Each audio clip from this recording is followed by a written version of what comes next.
and the fact that the people of the state are partnering with the government in number of development initiatives. All this notwithstanding, we need to remain alert both on the line of control insofar as infiltration goes, as well as in the hinterland. In the northeast, the peace has returned in most of the states, and you are also aware of the denotification of disturbed areas in Assam, in Manipur and Nagaland. The economic activity and the development initiatives have yielded good results, and overall the dividends of the return of peace are clearly evident. This Army Day is also special in the sense that this is also the 75th year of our independence. So besides the Indian Army carrying out its primary mandate and role, we also fully aligned to the national vision for the future and committed to achieve the national goals and objectives that have been set out.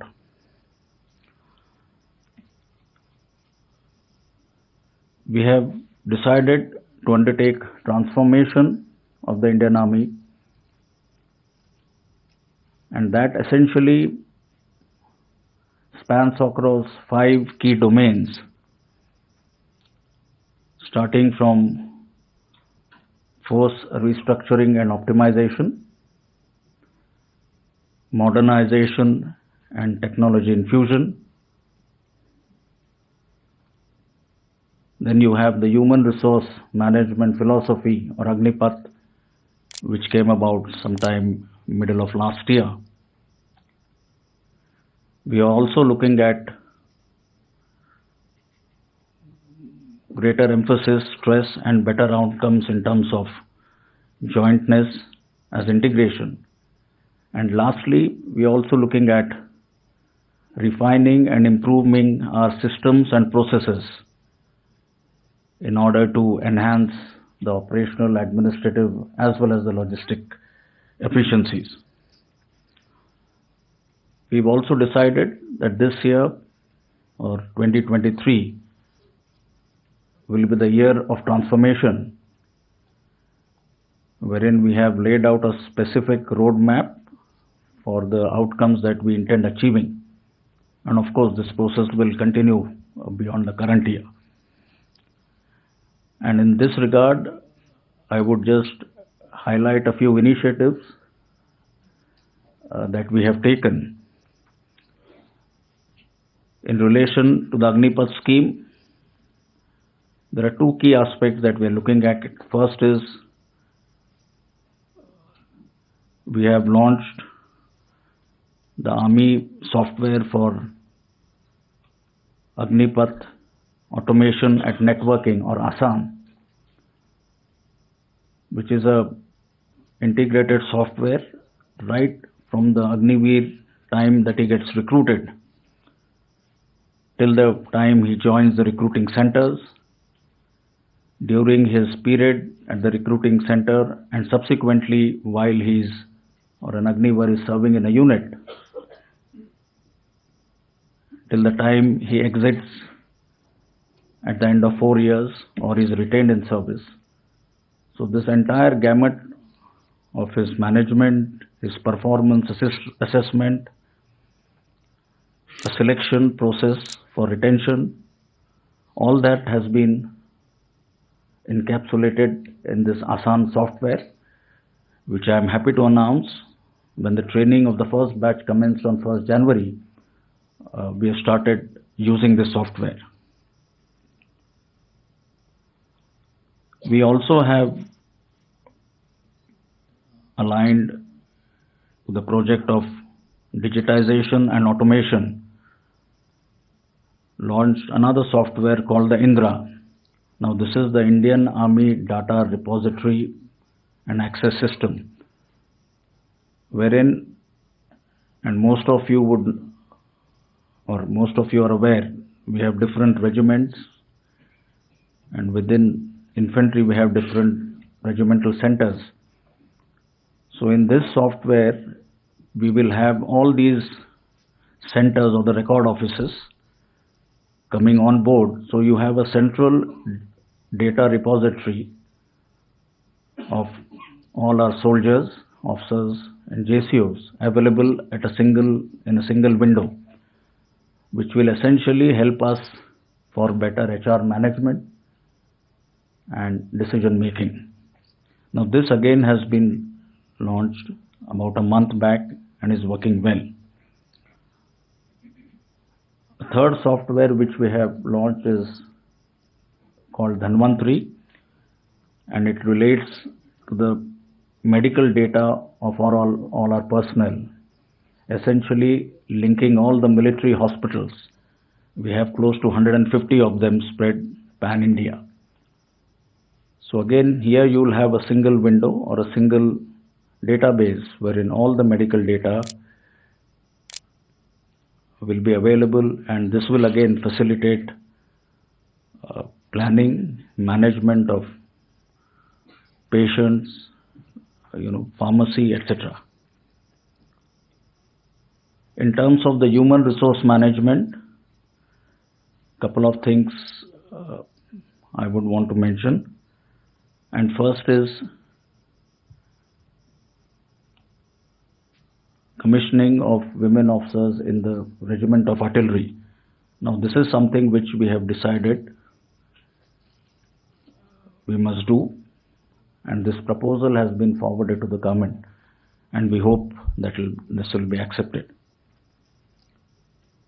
We also have Army Martial Art Routine, or in short, AMAR. Now by this we will be training or skilling our soldiers right from recruitment and during subsequent service. And it's an amalgamation of different unarmed combat techniques. This, we believe, will bring in more dynamism, more vibrancy in terms of their physical fitness and their ability to deal with combat situations. As part of the transformation, we reckon change management is an important aspect, wherein everybody in leadership positions, right at the topmost level, till the level of a JCO, NCO, or at the junior most level, needs to understand the importance of change and how this change or transformation is to be brought about, specifically highlighting the role of each of the stakeholders. So this change management philosophy or document has been prepared by the Army Training Command and has now been disseminated to the environment both in English as well as Hindi. We also have taken some steps towards the welfare of our veterans, Veer Naris, and this is in the form of a Virangana Seva Kendra, wherein again this will be a single window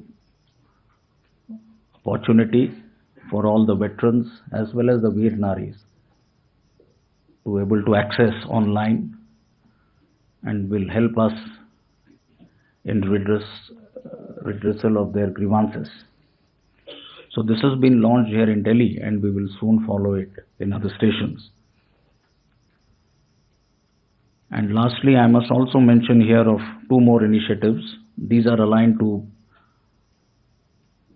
what the government has announced in terms of Mission Amrit Sarovar, wherein each of our commands, we will either create or re-energize or rejuvenate 75 water bodies in their respective areas of responsibility.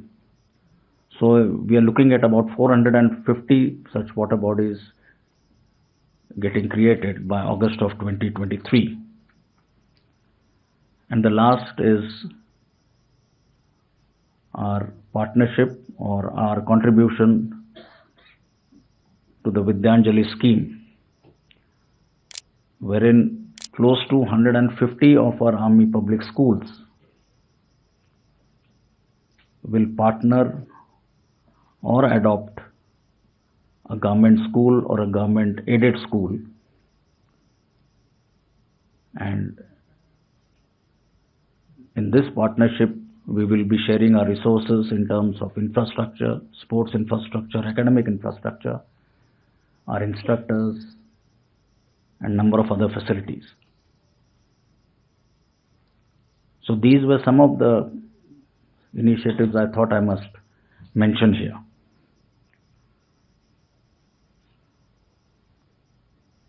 So I mentioned, besides our primary role of safeguarding the territorial integrity and sovereignty of the nation,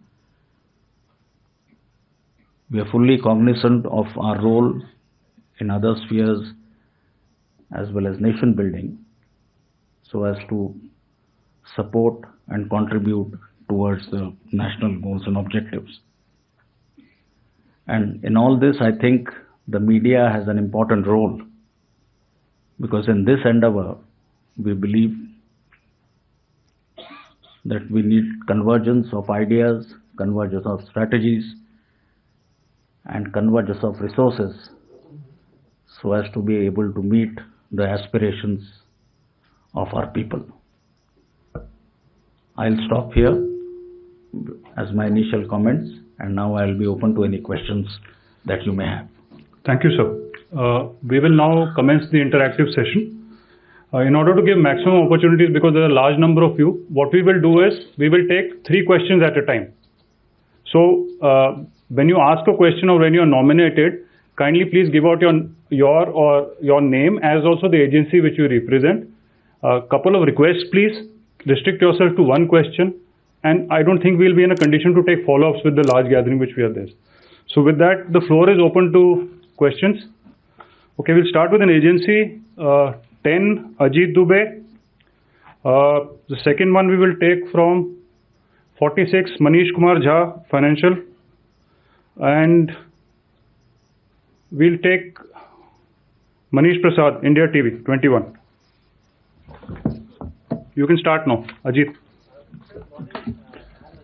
Take a mic, he'll give you a mic, Ajit.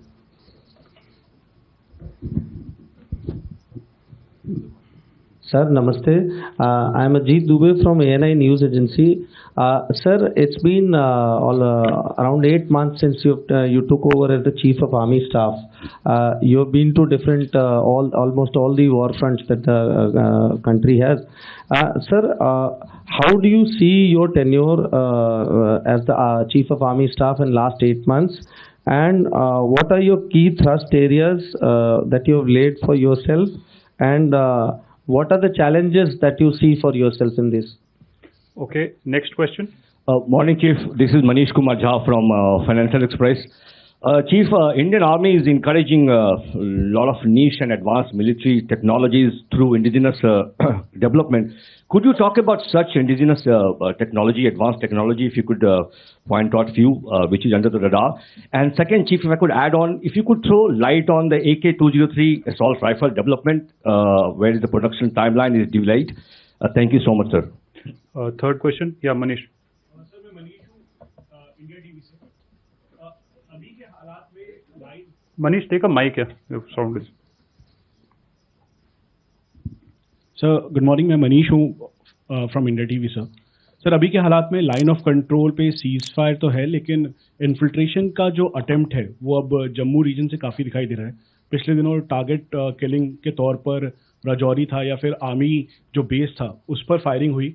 Locals ने कहा कि army की तरफ से fire हुई, फिर बाद में पता लगा कि वो फायरिंग जो सस्पेक्टेड टेररिस्ट थे उनकी तरफ से हुई. तो ये किस तरीके का पैटर्न देख रहे हैं? उसके अलावा ड्रोन एक्टिविटीज़ काफ़ी इंक्रीज हुई है, जो इन्फिल्ट्रेशन रूट चेंज हुआ है. उसके अलावा जो आईबी है, आपको लगता है कि आईबी की तरफ से भी एक्टिविटी इंक्रीज हुई है, तो जम्मू कश्मीर को अनस्टेबल करने की तैयारी है? और कितने इन्फिल्ट्रेशन अटेम्प्ट और कितने टेररिस्ट किल्ड हैं सर इस समय? Thank you. I'll take the first question. Last 8 months since the time I assumed the appointment has been extremely satisfying and fulfilling. I mentioned of the landmark events that took place in the last 8 months, and Agnipath, or the new human resource management philosophy, I think was an important component of all this. I also alluded to the events outside India that have impacted us in one way or another. In all this, what has been our prime concern or focus area has been to maintain the desired level of operational readiness at all times. And I am satisfied and happy to say that both along the LC, along the LAC, as well as in the hinterland, I think our soldiers have done this well. And that is manifested in the improved IS situation, which I alluded to some time back. My focus has also been on modernization and technology infusion, which I highlighted as one of the pillars of the transformation that we are seeking to undertake.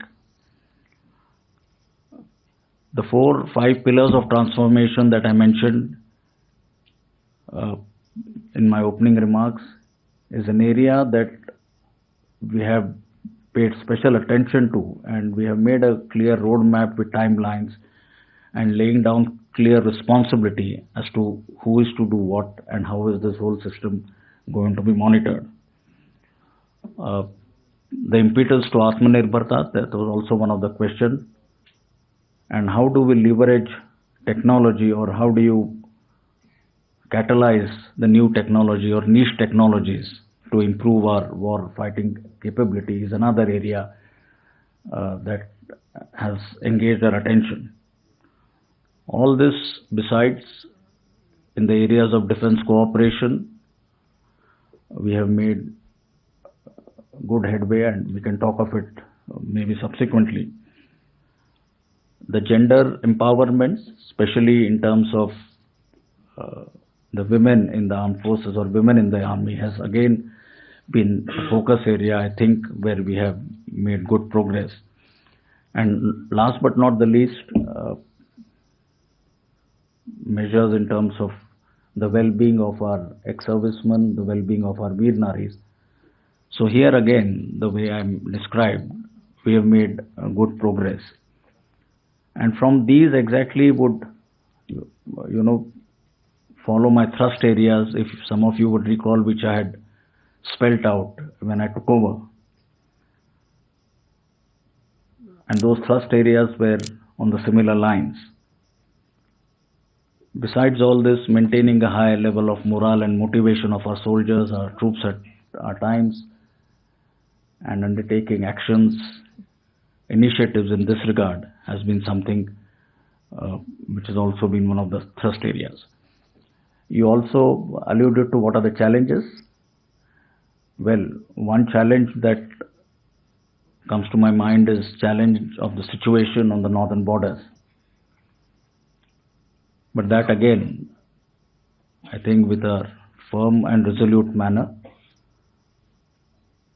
with our soldiers who are deployed along the LAC, I think we have been able to maintain a very robust defensive posture and prevent any attempts from our adversary to unilaterally change the status quo in a firm and resolute manner. Implementation of the Agnipath scheme,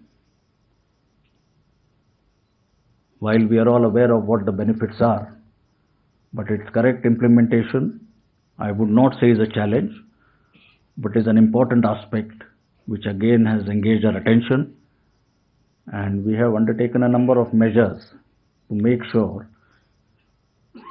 that the initial 6 months to a year of the Agnipath or the Agniveer training and their subsequent integration, assimilation in the combat units or the combat force is done correctly. So overall, my effort has been to give the right direction, the right impetus to the various transformation initiatives that I mentioned. Coming to the second question in terms of what we are doing for induction of niche technologies and the status on the AK-203 program. I mentioned initially leveraging the niche technologies is extremely important, especially considering the kind of potential we have within our country, so that we are able to leverage it to further enhance our combat capability. And to that extent, I'll highlight a few issues. One, of course, is you wanted or you needed a single point contact or a nodal agency at the Army headquarters who must engage with the outside industry, academic institutes, and other stakeholders. And I'm referring to the Army Design Bureau, which in the last 2 to 3 years is now, I would say, in its fully formed shape or stage and doing very well. You also have certain other programs wherein innovation in technology is being encouraged in terms of IDEX initiative launched by the Ministry of Defense, under which we had total of 10 projects, out of which 9 work has already started. So there we see a lot of potential. We are also engaging with the leading academic institutes in the country. We already have a Indian Army cell in IIT Delhi. We plan to open 2 more such cells, one in IISc Bangalore and IIT Kanpur. So with the bright young minds and the academia, this is our effort to engage them so that we find solutions through the niche technologies to our defense requirements. Also through the provisions for emergency procurement, which some of you are aware the government provided. Through this route again, we are trying to get or meet our requirements in this field so that we then try them out, evaluate them in field, and which will then form the basis for our further capital or major procurements. As far as the AK-203 project is concerned, we are looking at about 6 lakh odd weapons which will be manufactured in collaboration with the Russians. And as per the contract, this is to happen over a period of 128 months or close to 10 years. Roughly out of this, 70,000 is to come up first in a matter of 32 months, wherein the indigenous content is required to be in the range of 5 to 70%. And subsequently, after the initial 70,000, you will have the complete indigenous AK-203 weapon that will be available to us. So where we stand today, the initial lot or the initial, I would say, components to fuse or form this weapon, the IRRPL or the company which has been formed, I'm informed that they will be able to deliver this sometime by March of this year. The initial 5,000 and subsequently they will meet these timelines as we go along. और तीसरा सवाल आपका मनीष घुसपैठ के बारे में था और खास करके राजौरी में जो इंसिडेंट हुआ है उसके संदर्भ में। यदि मैं आपको कुछ फिगर्स बताना चाहूँगा तो पिछले साल 2022 में इन्फिल्ट्रेशन लेवल्स या फिगर्स में काफ़ी मात्रा में कटौती हुई है, जम्मू कश्मीर में कुल 12 इन्फिल्ट्रेशन अटेम्प्ट्स हुए थे, जिसमें से कि 18 घुसपैठियों को सेना ने मार गिराया था। क्योंकि काउंटर इन्फिल्ट्रेशन ग्रिड हमारा वैली इलाके में मजबूत और कारगर रहा है, हमने ये देखा है कि एडवर्सरी की तरफ से ये कोशिश है कि इन्फिल्ट्रेशन का प्रयास या उनका ध्यान या फोकस अब पीर पंजाल के साउथ वाले इलाके में, खास करके जम्मू इलाके या उससे नीचे भी पंजाब या आईबी के इलाके में ज़्यादा उनका ध्यान है। और जैसे आपने बताया, कई ऐसे केसेस या इंस्टांसेस हमने देखे हैं जिसमें कि उन्होंने ड्रोन के जरिए वेपन्स, एमुनिशन या फिर एक्सप्लोजिव को भी ड्रॉप करने की कोशिश की है। पर इसमें भी सेना, और क्योंकि आईबी इलाके में ये बीएसएफ की जिम्मेदारी है, दोनों ने मिलकर कई इस तरह की कोशिशों को भी नाकाम किया है। और इस संदर्भ में खासकर हमने ड्रोन जैमर्स और स्पूफर्स कुछ मात्रा में शुरू में प्रोक्योर किए हैं, और उसकी जो एफिकेसी या इफेक्टिवनेस है, वो जो हमारे पास अभी रिपोर्ट्स आए हैं वो अच्छी पाई गई है। जहां तक राजौरी इंसिडेंट का आपने जिक्र किया,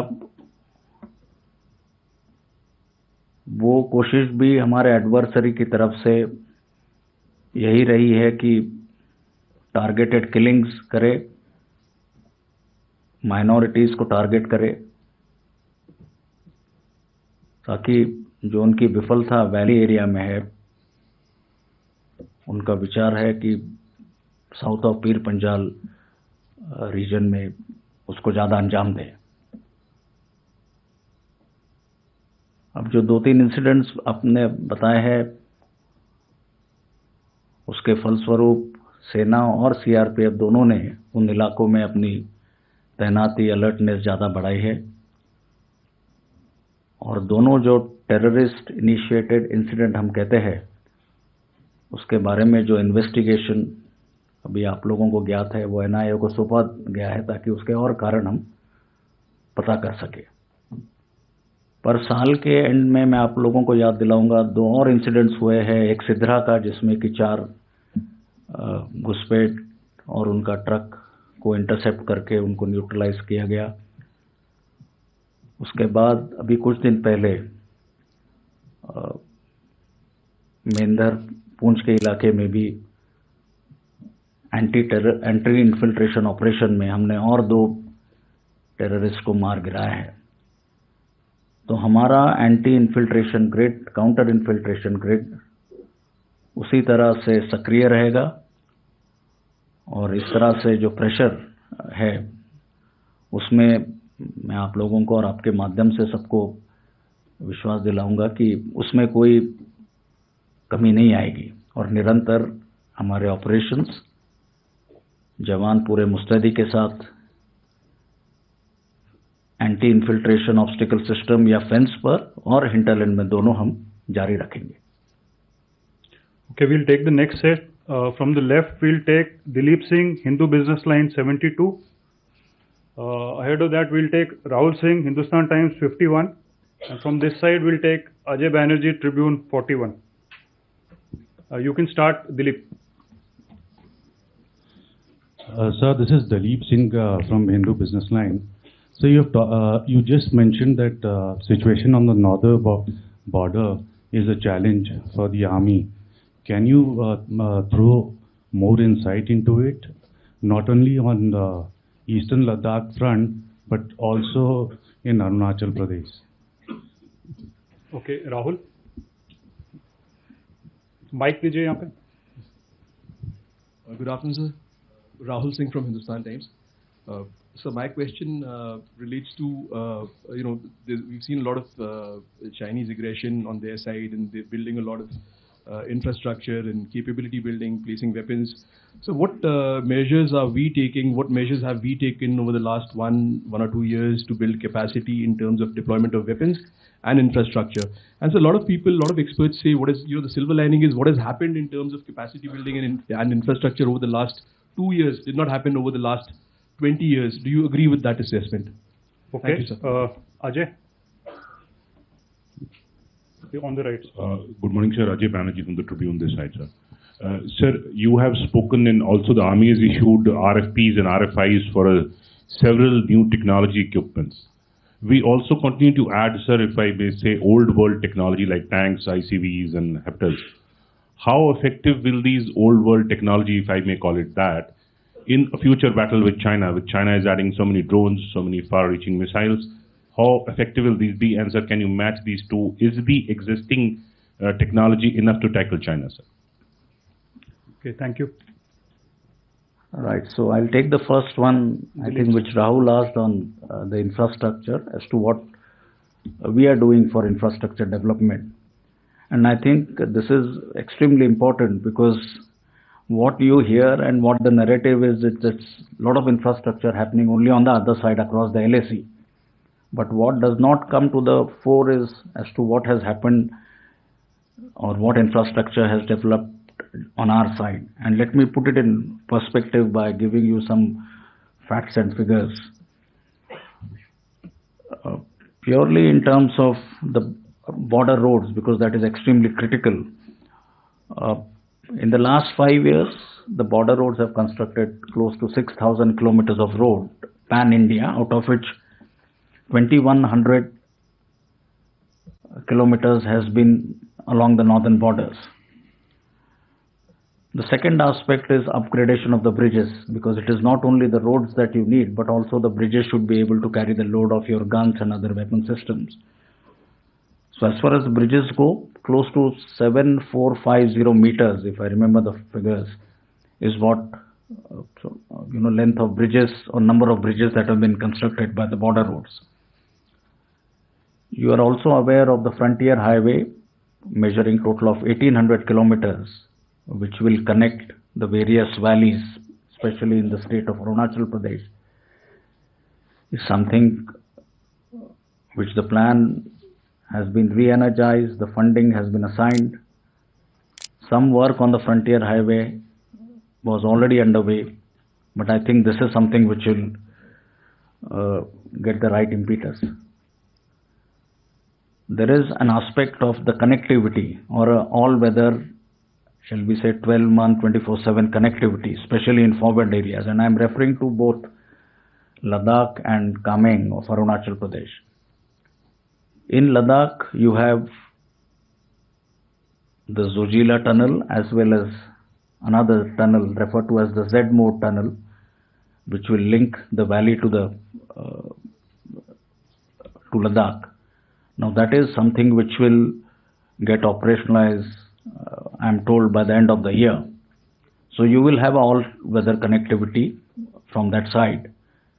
As far as the connectivity to Leh, from the other side, of course, Atal Tunnel is well known, but you also have the Shinkunla Tunnel along the Nimu Padam Darcha Road, which again is in the final stages of approval. So once this happens, you will have all-weather connectivity from both sides to Ladakh. There is also connectivity or better all-weather connectivity to the Kameng sector or the Tawang sector, wherein you have the Sena Tunnel, which again by the middle of this year is likely to get operationalized, as well as one for the south at a place called Nichifu near Bomdila, so you have these two tunnels coming up in the east, which will provide all-weather connectivity. Then you have the bridges which are coming on the Brahmaputra river.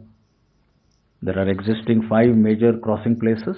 There are more which the NHIDCL and the Border Road is planning. You have alternate connectivity to lay. Alternate connectivity in the form of the road which I just referred to you, starting from Darcha through Padam to Nimu, through the Shinkunla tunnel. So that will provide us the alternate connectivity, and there is also plan made for having alternate connectivity to the all important DSDBO road through the Saserla Pass. So you have not only all plans for all weather connectivity, but also alternate connectivity. If I were to count on the strategic railway lines, there are 4 which are planned, 3 of them in the northeast, 1 in the J&K or in Ladakh sector. The alignment and the final location survey, or the FLS, all this has been completed. The issues of the source of funding is something which currently is under discussion. So there is good progress on that score as well. In the context of the habitat, especially in eastern Ladakh, in the last 2 years, we have close to 55,000 troops for whom the habitat has been completed. Not only for the troops, which amount to about 350 company modules or 350 companies, there has also been covered accommodation, covered heated accommodation for close to 400 odd guns and about 500 odd A vehicles, that is your tanks and BMPs. Now that is a significant achievement. Overall, close to 1300 crores rupees has been spent in the last 3 years focusing on the infrastructure and the habitat requirements in Ladakh. And there are aspects of, you are looking at shelters, locally made Sheela shelters in the eastern Ladakh. We are looking at more green solutions in terms of utilizing fuel cells, looking at hybrid solution to meet our energy requirements. And all this with the Gati Shakti portal, I think that is something which will facilitate and overcome certain difficulties we had in terms of getting clearances, forest clearances, land acquisition, etc. So in terms of infrastructure on our side, I would say there has been marked improvement, and my aim was to just put it in perspective and try and quantify as to what this improvement means. The first question was about the challenges on the northern border. I had mentioned about what the situation is, and the deployment from the adversary side continues in the same manner. We have equal number of troops on our side. We have adequate reserves to cater for all contingencies. In terms of the numbers, I would say there has been slight increase in the number of troops that we find opposite our eastern command, but we are keeping a close watch on the movements, activities there with all the surveillance resources that are available at our disposal. In the winter posture, that is during the ongoing period, some modification to our deployments have been done, but ensuring you have adequate forces, adequate reserves. You refer to the challenges. I was alluding to the challenges of weather, challenges of infrastructure, but in close synergy with all the stakeholders, be it the civil administration, importantly the Air Force. I think we've been able to synergize and integrate our resources and effort and maintain the level of preparedness that is desired. The last question was pertaining to the niche technologies and how do you strike a balance between the legacy systems and the new technology. and I must mention here, in any force you have certain equipment at any point of time which will be vintage, another set of equipment will be current, and the third will be state of art. In our current profile as they stand today, I would say it is about 45% vintage, 41% current, and about 12 to 15% state of the art. But by 2030, because of our modernization plan, we'll reach a figure of close to 35% current and 44% state of the art. And that is what our modernization plan, including introduction of niche technologies, intends achieving. How do we integrate the legacy systems with the future systems? One method or the route is upgrades. So in our existing tanks, in our existing artillery gun systems, existing electronic warfare systems, we have gone this route by upgrading or adding certain contemporary capabilities. And that is how our existing legacy systems, though old, but in terms of their ability, they have been, I would say, upgraded to the current levels that are desired. So that is how we are striking a balance and managing a mix of the three, and that, I think, is the way forward. Thank you, sir. We'll take the next set. From the center, Sandeep Bol, 1. Shivani from here, 24, Shivani Sharma. And Snehesh from this side, 32, Snehesh Alex Phillips. We can start with Sandeep. Sir, मैं संदीप बोल, news 18 India से हूँ। Sir, मेरा सवाल ये है कि Agnipath scheme के तहत अब से अग्निवीर जो है वो सेना में शामिल होंगे। पहला बैच आ चुका है। किस तरीके का अभी तक आपने रेस्पॉन्स देखा है, कैसे रेस्पॉन्स कर रहे हैं? दूसरा, प्रधानमंत्री भी उनको एड्रेस करने वाले हैं, वो कब एड्रेस करेंगे? और एक सवाल अलग सा है, जोशीमठ में जिस तरीके की स्थितियां अभी बनी हुई है, वहाँ पे ब्रिगेड हेडक्वार्टर है, पूरा एरिया अब खतरे में है, और वो पैच इम्पॉर्टेंट है क्योंकि माना तक, LAC तक वो जाता है, इम्पॉर्टेंट कनेक्टिविटी है। तो क्या इसके बगल में भी या किसी तरीके के कोई वैकल्पिक रास्ते का भी आप प्लान कर रहे हैं कि अगर कुछ ऐसा होता है इन फ्यूचर, तो वहां तक पहुंचने के लिए, LAC तक अपनी स्ट्रेंथ को मजबूत रखने के लिए क्या कोई कंटिजेंसी प्लान भी आप लोगों ने तैयार किया हुआ है?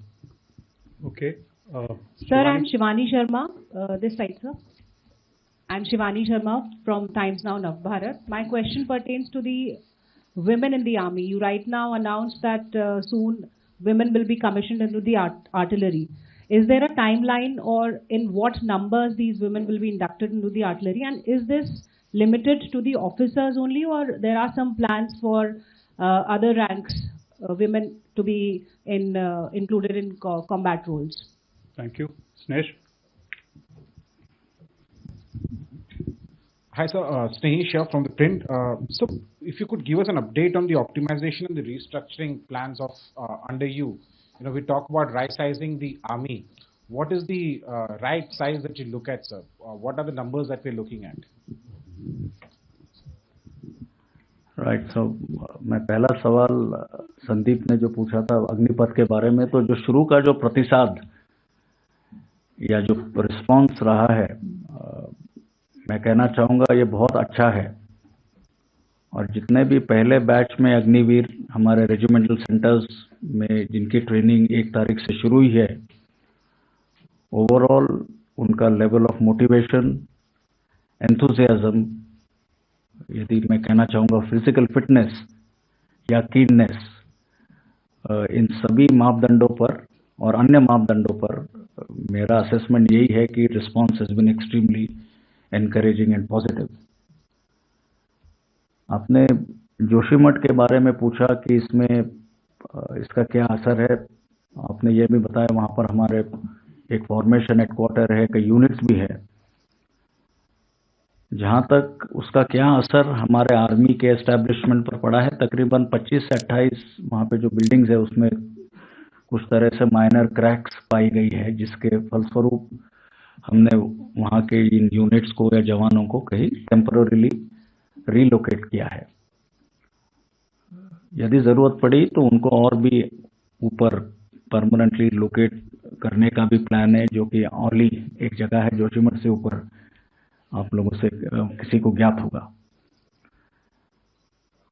जहाँ तक आपने रोड के बारे में पूछा, मेरी जानकारी के मुताबिक जो रोड है अभी जोशीमठ से आगे होते हुए जो माना जाती है, उसमें अभी फिलहाल सिर्फ कोई माइनर डैमेजेस, क्रैक्स वगैरह पाए गए हैं, जो कि बॉर्डर रोड्स ऑर्गेनाइजेशन उनको रिपेयर करने में सफल हुआ है या उस पर काम जारी है।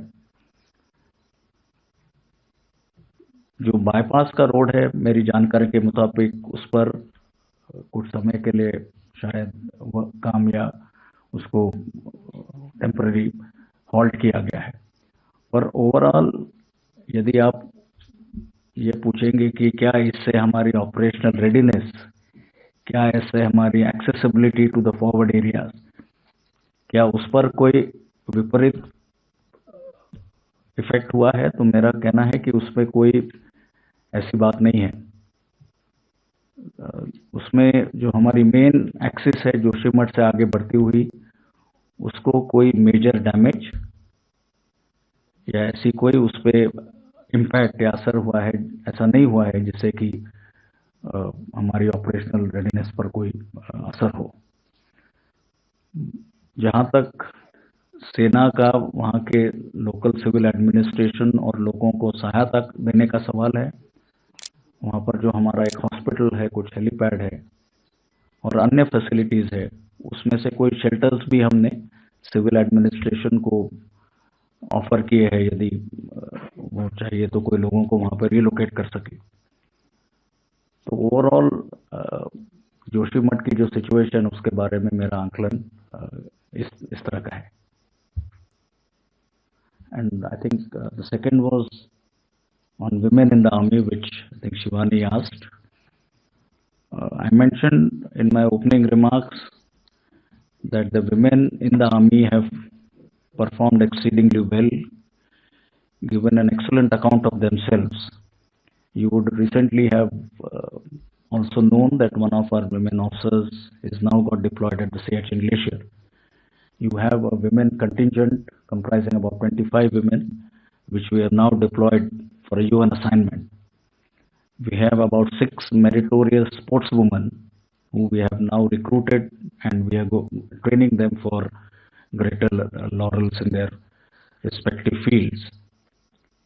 You are aware of the permanent commission that we are going to grant to the women officers, which will then prepare them for certain more or major leadership roles in terms of command of various establishment and units.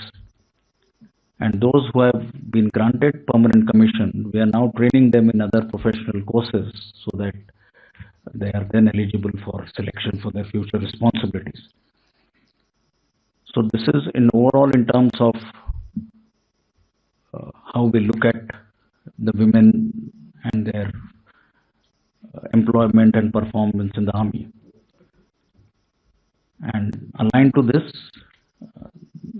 the step that I mentioned, which we have decided to induct women in the artillery, which itself is significant because we believe that they will be able to not only measure up but perform well in all the duties and appointments that we are able to give them. Last was, I think, by Snehesh, in terms of optimization, restructuring, and right sizing. I'll give you a little background.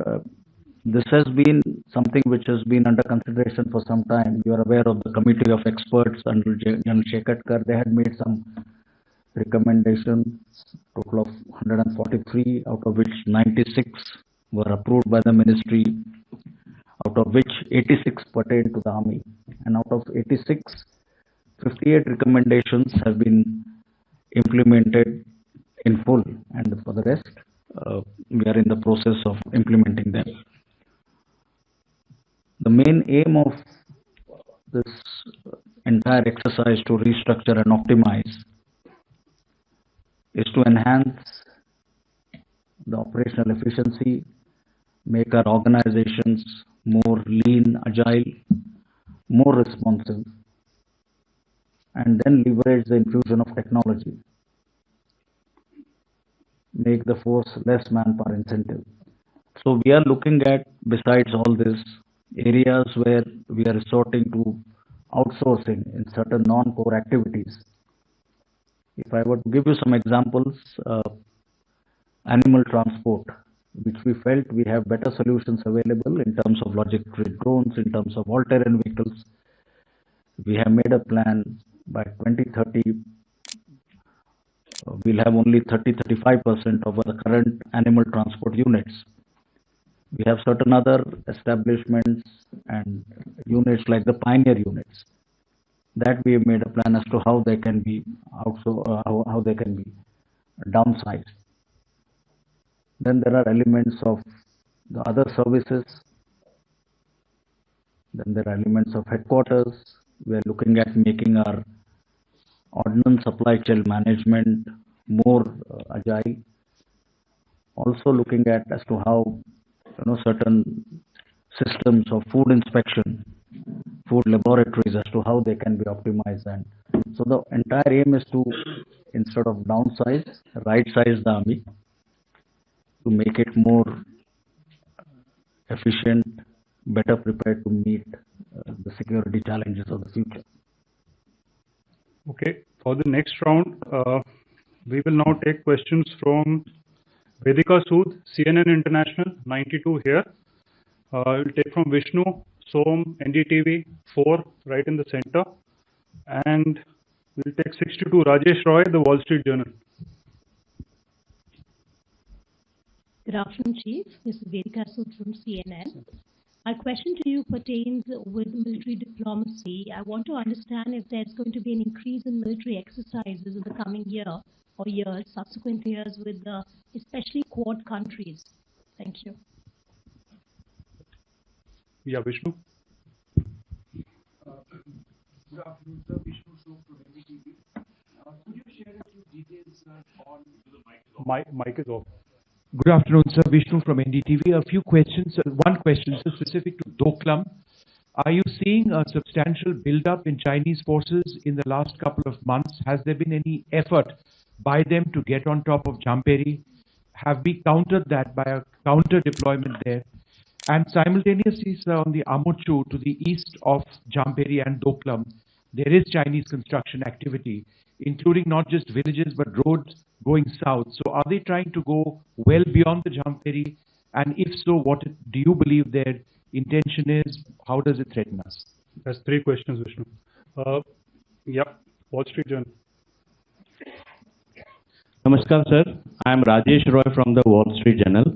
I had a question. How do you see the fallout of the prolonging Russia-Ukraine war on India, which has a huge dependence on Moscow to service its old fleet of weaponry, equipment, and other war systems?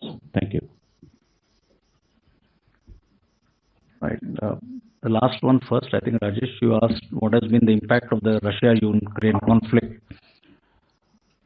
So we carried out this assessment, and I alluded to the aspect of our reliance on some of the equipment of origin from these countries, which currently we have in service. So the sustenance of these weapon systems, equipment in terms of spares, in terms of ammunition, is one issue that we have addressed. So we've got a waiver and we've got sanction to procure this equipment, even if it is ex-import, to meet our requirement for the next 2 to 3 years. We have 40 such cases, including spares, some ammunition, largely pertaining to the air defense and our tank fleet. So that is how we are looking at as to how the sustenance requirement is met. We're also looking at as to how do we uh, look at alternate sources of supply of these spares, which we were sourcing from these countries. And lastly, I think this is also a good opportunity for the indigenous industry to step up and see if which are the areas where they can, meet our requirements. So, in terms of the supply from these countries, yes, there has been an impact. We've been able to put out a plan to overcome this, and I think as we move forward, I think we will be able to overcome this challenge successfully. I think Vedika asked about military diplomacy. Now, that is an area where we believe the military and specifically the Indian Army has a major contribution and role to play, especially in the context of immediate neighborhood, because in the immediate neighborhood, it goes beyond just our exercises, because a number of officers from these countries have trained with us, all of us together. So there is this special connect. In terms of joint exercises, currently we are engaging with about 40 countries in either bilateral or multilateral exercises. And these largely pertain to mountain warfare, glaciated warfare, counter-insurgency, counter-terrorism operations, in which our friendly foreign countries are keen to engage with us purely because of our combat experience in these fields. And this has been a, I think, good initiative. Next year, we are also having an Africa-India exercise sometime in the month of March. Tentatively, we are planning to have it in Pune, where we have invited contingents of up to a platoon strength or less from African countries and then train together. So that's going to be a multilateral exercise, on the sidelines of which we will also have the Army Chiefs Conclave of the armies of these countries. We are also looking at enhancing the scope of the joint training and these exercises that we do, and include issues of larger interests such as cyber warfare, information operations, and the likes. So it is not only the numbers of the exercise, but also the scope of each of the joint exercises that is, enlarging. We are also sending our training teams. Some of them are permanently based. We've also made some tailor-made training teams to meet specific requirement of certain countries who go there, deploy there for 3 to 6 months and then come back. So in terms of military diplomacy, I think we are able to leverage the potential that the military or the Indian Army can offer to further our national interest. And last question was by Vishnu on the situation in the Doklam. Now, without going into the specifics of it, I would only want to mention that we are keeping a close watch on the situation there and monitoring all the activities that are taking place. Beyond this, I think I will not be, there is nothing else I can share with you. Okay, we'll take the next chat now. Manjeet Negi, 8, Manu Pabi, 44, Ashish Singh, 31. Manjeet. Okay, we'll go to Manu.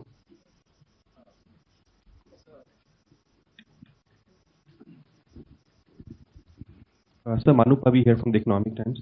Sir, on the challenges that you have also require budgetary allotments. Can you give us an idea of whether the Army has required additional money this year to meet these challenges? And in the coming years, sir, what are your expectations from the government in terms of allocation? And so one clarification, you said there's been an increase in troops along the eastern border from the PLA. If you could quantify that, and what reaction have we done to counter that, sir? Okay, Ashish, this side on the left. Namaste, sir. Ashish from TV9.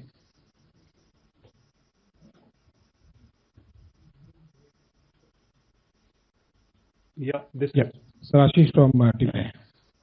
Sir पिछले कुछ सालों में हमने Chinese aggression देखा है LAC पर, और वो कुछ सालों में इंटेंसिफाई हुआ है, चाहे वो डोकलाम हो, फिर गलवान हो, फिर तवांग हो, और भी इस तरह के कई इंसिडेंट हुए हैं।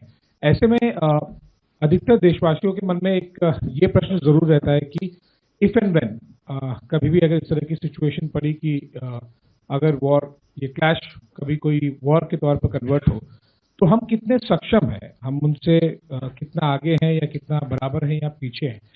क्वांटिटेटिवली अगर हम देखें तो जो ओपन सोर्स में हम भी उसे एनालाइज करते रहते हैं और दर्शकों को दिखाते रहते हैं कि हम प्लेटफॉर्म्स के पॉइंट ऑफ व्यू, चाहे वो एयरक्राफ्ट हो, सबमरीन हो या टैंक्स हो, थोड़ा सा पीछे हैं। पर क्वालिटेटिवली और क्वांटिटेटिवली दोनों में समझना चाहूँगा कि क्या हम उस पोजीशन में हैं कि कब तक एक रफ टाइम फ्रेम कि हम उनके बराबर या उनसे आगे निकल सके। Okay, will take one more. Kavita 60, Haribhoomi. यहाँ माइक दीजिए बीच में।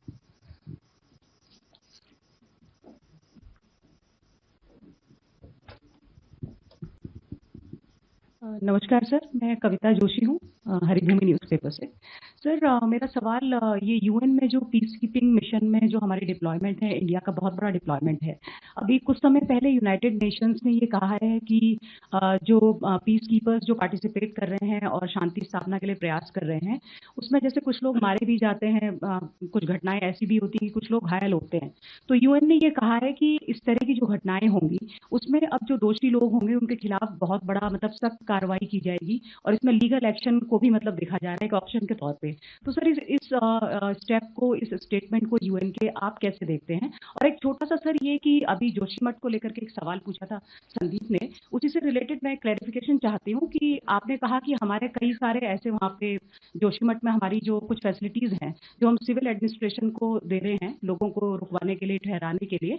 तो सर अगर सिविल एडम की तरफ से आपको ये कहा जाएगा कि सेना लोगों को बाहर निकालने में, उनके घरों से सुरक्षित स्थानों तक पहुंचाने में मदद करे, क्योंकि अभी ये देखा जा रहा है कि सिविल एडमिनिस्ट्रेशन जो बाकी एजेंसीज हैं, जो आम लोग हैं, वो उनके साथ ज्यादा कॉपरेट नहीं कर रहे हैं, और सेना को लेकर के लोगों के मन में एक सम्मान होता है, एक अलग ही तरह का प्यार और प्रेम की भावना देखी जाती है। तो अगर आपको रिक्वेस्ट आती है आइदर स्टेट गवर्नमेंट और सिविल एडम, तो आप क्या लोगों को सुरक्षित स्थानों पर निकालने के लिए सेना जाएगी रिलीफ रेस्क्यू के लिए? Thank you sir. तो पहला सवाल, दैट्स ऑल, 2 और 1 मोर, 3 सर। ओके, हो गए सर, और 3 कविता जोशी, मनु पबी एंड आपका your question first, Manu. You inquired about the budgetary support to meet our future requirements. The government has assured us whatever are our capability development plans, whatever is the budgetary requirement, they will be met in every which manner. So on that score, I think there should be no doubt in our mind whether that is met. Last year we had about 36,000 crores of capital budget which was given to us. We utilized, there was some budget which we were not able to utilize fully, but that was largely because of reasons of COVID and the inability of some of the vendors to meet the timelines. But this year again, we've got to the tune of a similar amount. Today, the percentage expenditure is about 72%, and I reckon by 31st March, by the end of this financial year, we will be able to utilize the entire amount, and if required, we will ask for some additional funds, and which we have been assured or promised. We also mentioned about the troop levels across Eastern Command. Without again going into specific as to how many where, I did mention that there has been a slight increase in the troops on the other side who had come for training, who have remained there. What have we done in response? Of course, we have our adequate forces which are available, both who are deployed along the LAC as well as we are maintaining reserves in these respective areas. So on that account, I think in terms of our preparedness, in terms of our numbers and the strength, I must assure you that we are adequately or well poised to meet any challenge. आपने आशीष आपने पूछा कि क्या हमारे और adversary के बीच में जो नंबर्स, आपने नंबर्स का जिक्र किया, मैं सिर्फ ये कहना चाहता हूं कि कोई भी सेना की क्षमता या इसमें सिर्फ नंबर्स पे निर्भर नहीं है, उसमें कई अलग अलग मुद्दे होते हैं. आपके जो लड़ाई की सामग्री है या weapon system equipment is one component. उसके अलावा आपकी लेवल ऑफ ट्रेनिंग है, आपकी लेवल ऑफ मोटिवेशन आपके सोल्जर्स की, जो ह्यूमन रिसोर्स है मेरी समझ में वो भी उतने ही मायने रखता है. उसी तरह से इंफ्रास्ट्रक्चर और उसी तरह से वहां पर किस तरह की टेरेन अवेलेबल है. So it is a sum total of all this. So आपको संक्षिप्त में यदि मैंने आपको प्रश्न का जवाब देना है तो मैं आपको ये आश्वस्त कराना चाहता हूं या फिर ये भरोसा दिलाना चाहूंगा, यदि कोई ऐसी जरूरत पड़ी या कोई ऐसी सिचुएशन आई तो हमारी सेना पूरी तरह से सक्षम है, सशक्त है, प्रबल है. और यदि कोई ऐसी सिचुएशन आती है उसका पूरी तरह से मैं समझता हूं रिस्पॉन्ड करने में पूरी तरह से तैयार है. और आपका प्रश्न था यूएन पीस कीपिंग के बारे में, और जो लीगल एक्शंस या इस तरह से इंजर्ड या जो वहाँ पर यदि जान गंवा देते हैं उनके बारे में उसकी क्या लीगल पोजीशन है, तो इसके बारे में मैं थोड़ा और मेरे को जानकारी हासिल करनी पड़ेगी. पर हमारे जब भी हम कोई डिप्लॉयमेंट करते हैं यूएन मैंडेट के तहत, तो इन सब चीज़ों का एडिक्वेटली हम ध्यान देते हैं, और साथ ही पूरा लीगल ओपिनियन करने के बाद only when all these aspects are addressed do we commit our troops to the UN. So whatever जो भी आपके मतलब मन में शंका या इश्यूज है वो मैं बताना चाहूँगा कि they would have been adequately examined, या उसका सही मायने में सोच करके ही ये किया होगा. स्पेसिफिक जो आपका प्रश्न है I may not be able to answer since it's a legal matter, that is one, but I can revert back to you. जहाँ तक आपने जोशी मठ के बारे में पूछा, और मैंने शुरू में बताया जो भी हमारी वहाँ पे फैसिलिटीज़ है, जो भी इंफ्रास्ट्रक्चर है, जिस मात्रा में या जिस तरह से हम मदद कर पाएंगे वहाँ पर स्थानिक प्रशासन की, हम पूरा करेंगे. और ऐसे सिचुएशंस में हमने पहले भी पास्ट में भी पूरी तरह से मानवीय या फिर प्राकृतिक आपदा का सामना करने में पूरी मदद की है, तो उसी की तरह यहाँ पर भी हम करेंगे. Okay, we'll take the last set now. We've already exceeded time. We'll start with Sudhiranjan Sen, Bloomberg, Manas Bhuya, PTI, and Abhishek Bhalla, India Today TV. Yeah, please start. Chief, Sudhiranjan from Bloomberg here, sir. Sir, given the background of Joshi Mart, are you kind of doing some kind of a survey, assessment of your units, positions that are not only there in Joshi Mart, but, strewn across the border, the northern borders, given the fact that there is such a sensitivity to the border right now? And if so, do you have an alternative plan? And will you kind of advise the civilian government that the military is taken more into confidence before building projects out there? Okay, next question. Mic दीजिए यहाँ. So this is Manoj Bhuyan from PTI, Press Trust of India. Yes. Good afternoon, sir.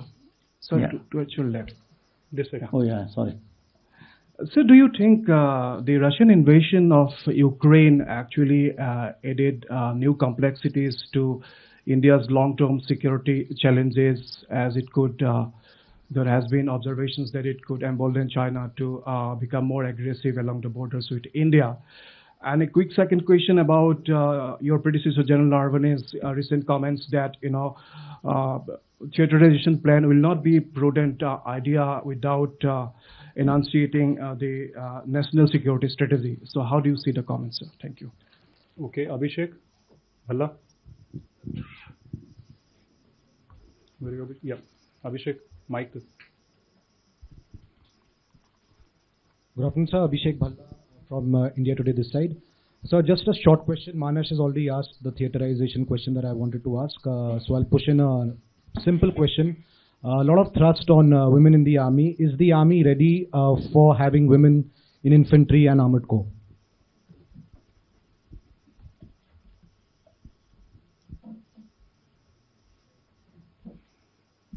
Yeah, that's all. Yes. Okay. So the first question in terms of the impact of the Russia-Ukraine conflict so I did mention that we've carried out a detailed analysis in terms of what lessons are there for us, right at the strategic level, at the operational level, or for us as military men, at the tactical level in terms of the weapon systems, their operating procedures, tactics, etc. And we need to be sure that we have to contextualize as to whatever lessons they are, as to how applicable they are in our context. But in brief, we have assessed the impact, we have drawn out these lessons, and we will translate them, we will incorporate them, or we've already done it in terms of how, shall we say, relevance of the larger weapon platforms, relevance of non-kinetic domains such as cyber, space, or for that matter information warfare. Now these are some very profound issues, lessons that have come out of it. So yes, we are looking at all this and seeing as to how we can apply them in our context. Your question with respect to theaterization and the comments on what General Narawane said, I think it is not fair for me to comment, but to say that I think in the future, integrated and a tri-service response to meet our future security challenges is an imperative. And towards this, I think we need to get the right joint tri-services structures in place. And just to elaborate, you're looking at a theatre command as a single entity, looking after all security aspects, issues in a geographical area under one single commander.